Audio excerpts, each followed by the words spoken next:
श्रीनाथ जी, गुरु गोरखनाथ जी के चरणों में आदेश आदेश आदेश। महामाई महाकाली भैरव बाबा भगवान दत्तात्रेय जी के चरणों में आदेश आदेश आदेश। आप सभी को आदेश आदेश। बात करते हैं बृहस्पति के राशि परिवर्तन की। गोचर में बृहस्पति देव 13 महीने के लिए अपनी राशि को छोड़कर, अपनी स्वराशि को छोड़कर मंगल देव की मेष राशि में प्रवेश कर रहे हैं, जहाँ पर कि पहले से ही राहु देवता विराजमान हैं। तो बृहस्पति देव और राहु देव का मिलन मंगल की राशि में होने वाला है। मंगल देव अपनी उग्रता के लिए, अपने साहस के लिए, परिक्रम के लिए, पराक्रम के लिए, जल्दबाजी के लिए जाने जाते हैं। इनकी राशि में गुरुदेव का सामना राहुदेव से होगा। गुरु चंडाल दोष का निर्माण होगा।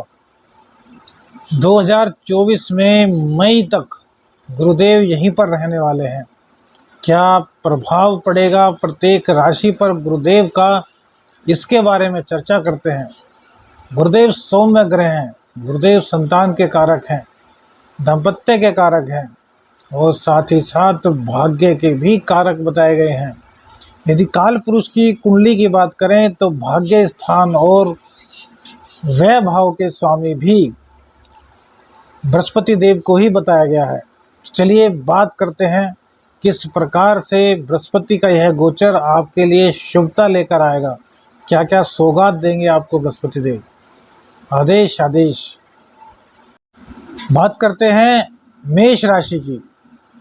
यह राशिफल चंद्र राशि के आधार पर हम आपको बता रहे हैं। जो आपकी जन्म कुंडली पर जहां पर चंद्रदेव बैठा है वही आपकी राशि है और उसी के आधार पर मेष राशि पर चर्चा करते हैं। तो बृहस्पति देव यहां पर आएंगे जो कि आपके भाग्य भाव के स्वामी और व्यय भाव के स्वामी होंगे। भाग्येश का लगन में आकर बैठना अति उत्तम माना गया है। अब इनकी दृष्टि की बात करें तो इनकी दृष्टि, पहली दृष्टि 5वें स्थान पर पड़ेगी। तो आपके ज्ञान में ये पूरी तरीके से वृद्धि करने का प्रयास करेंगे। देखिए, प्रयास इसलिए कह रहे हैं क्योंकि राहु देवता विराजमान हैं। राहु देवता के विराजमान होने के कारण इनकी शक्ति कुछ न कुछ क्षीण होगी, क्योंकि देवताओं के गुरु हैं यह। देवताओं के गुरु होने के कारण ये अपना शुभ प्रभाव तो आपको देंगे, लेकिन आपको बचना होगा आलस्य से। आपको बचना होगा टाइम को बेवजह खर्च करने से। राहु देवता क्या कराएंगे? बृहस्पति देव तो धन देंगे, ज्ञान देंगे। अब राहु क्या करेंगे? क्योंकि राहु की दृष्टि भी वही है जो बृहस्पति देव की दृष्टि है। दृष्टियां बहुत ज़्यादा महत्वपूर्ण हैं। युति के बारे में आपको बाद में बताएंगे, पहले दृष्टि के बारे में इसलिए बता रहे हैं क्योंकि दृष्टियों का जो संबंध होता है वह युति या जहां ग्रह बैठता है उससे भी ज़्यादा होता है। तो गुरुदेव के कृपा के कारण आप शिक्षा में आगे जाएंगे, आपके प्रेम संबंध आगे बढ़ेंगे। लेकिन यहीं पर राहु की दृष्टि भी है, तो राहु की दृष्टि होने से आपको अचानक ऐसा लगेगा यार आलस आ रहा है, मुझको याद हो गया, थोड़ी देर बाद याद कर लूँगा। और जब आप इस चक्कर में पड़ेंगे तो बस फिर वो थोड़ी देर कभी नहीं हो पाएगी। इसलिए टाइम टेबल बना करके शिक्षा ग्रहण कीजिएगा। बृहस्पति देव आपका पूरा सपोर्ट करेंगे। वहीं प्रेम संबंधों में भी यह आपके बहुत ज़्यादा फायदा दिलाएंगे। शादी की बात भी आपकी चलवा सकते हैं इन 13 महीनों के अंदर। लेकिन वहीं राहु की दृष्टि भी यहाँ पर पड़ेगी जो कि विच्छेदात्मक दृष्टि है, तो गलत फहमी पैदा करा देंगे। तो इसलिए आपको यहाँ पर राहु पर ध्यान न देते हुए अपने ज्ञान पर ध्यान देना है। अर्थात जो बात हुई है उस गलत फहमी को आपको मिटा देना है। यदि गलत फहमी अपने मन में रखी तो फिर ब्रेकअप से भैया कोई नहीं बचा पाएगा। क्यों? क्योंकि बृहस्पति देव अभी अस्त अवस्था में कुछ दिनों तक रहेंगे, तो पूर्ण रूप से राहु देवता हावी रहेंगे। और राहु देवता को मौका मिलेगा कमजोर बृहस्पति पर अपना आधिपत्य जमाने का। तो इसलिए आपको सावधान रहने की आवश्यकता है। वहीं दाम्पत्य जीवन पर अर्थात सप्तम भाव पर बृहस्पति देव की दृष्टि पड़ेगी। देखिए, गुरुदेव के बारे में कहा गया है कि जहां बैठते हैं उस घर को खराब करते हैं, जहां दृष्टि डालते हैं उन भावों को बढ़ाते हैं। सप्तम भाव पर दृष्टि पड़ रही है जो कि शुक्र देव की राशि है, और शुक्र देव दैत्य के गुरु हैं। दैत्यों के गुरु पर, दैत्य के गुरु के घर पर देवताओं के गुरु की दृष्टि पड़ रही है। और विद्वान के घर जब विद्वान आता है, भले ही वह शत्रु पक्ष का ही क्यों ना हो, उसका सम्मान होता है। तो यहाँ पर दाम्पत्य में आपके लिए बहुत शुभता का समावेश होने वाला है। दाम्पत्य जीवन आगे बढ़ेगा। साझेदारी की बात करें, साझेदारी में आपको अच्छा पार्टनर मिल जाएगा। व्यापार की बात करें तो व्यापार में भी आपको काफ़ी लाभ दिला देंगे। लेकिन राहु की दृष्टि भी यहाँ पर होगी, तो सोच समझकर चलना होगा। कोशिश करिए पार्टनर जो बनाए अपने से बड़ी उम्र का बनाए, इससे क्या फ़ायदा होगा। ज्ञान की अभिवृद्धि वहाँ पर रहेगी। जो छोटा होगा उसके पास ज्ञान की कमी होगी। जैसे आपकी उम्र 40 ईयर्स है, यदि आप 30 ईयर्स वाले को अपना पार्टनर बनाते हैं तो संभव है उसके पास ज्ञान कम हो। लेकिन 45 ईयर्स वाले को आप अपना पार्टनर बनाते हैं तो अधिकता एक संभावना है कि उनके पास अधिक ज्ञान होगा। और जो आपसे बड़े हुए तो कहीं ना कहीं तो आपके गुरु हैं ही। तो यहाँ पर गुरु को प्रेफरेंस देना बहुत ज़रूरी है।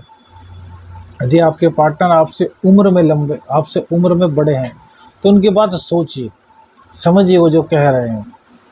हो सकता है वो गलत हो, अपनी सलाह भी आप रखिए, लेकिन एक बार उनकी पूरी बात सुन लीजिए। क्योंकि राहु ऐसा कार्य करते हैं कि जल्दबाजी में निर्णय करा देते हैं। मंगल देव की राशि है तो मंगल देव का भी असर यहाँ पर होगा। मंगल देव जल्दबाजी में निर्णय कराते हैं। तो ऐसे में ऐसा हो सकता है कि आप पार्टनर की अच्छी बात को भी ना सुने और फिर आपको आगे आने वाले टाइम में नुकसान का सामना करना पड़े। इसलिए इस बात का बहुत ज़्यादा ध्यान रखना है कि आपको प्रत्येक बात की गहराई तक पहुंचना है। अब नवम भाव पर दृष्टि पड़ेगी। नवम भाव किसका है? उत्सम बृहस्पति देव का है। तो भैया यहाँ पर आपके लिए बहुत बड़ी खुशखबरी है। बृहस्पति अपनी राशि में तो भैया मजबूत होंगे ही, अपने घर में कौन मजबूत नहीं होता। राहु की दृष्टि भी यहाँ पर पड़ेगी, लेकिन राहु का घर वह नहीं है।